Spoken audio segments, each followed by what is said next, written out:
ባንቺ እኮ ነው ሰው የሆንኩት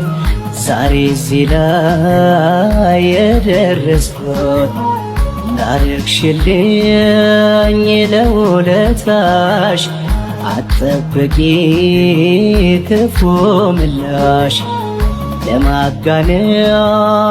ባይሆንብኝ ካንቺ ጋር ነው የሚያምርብኝ አልቀይረውም አልለውጠውም ለዘላለም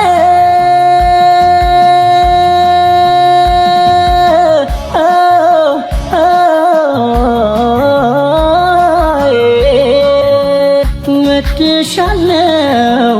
ለዘላለም እንዳንቺ የለም በዚች ዓለም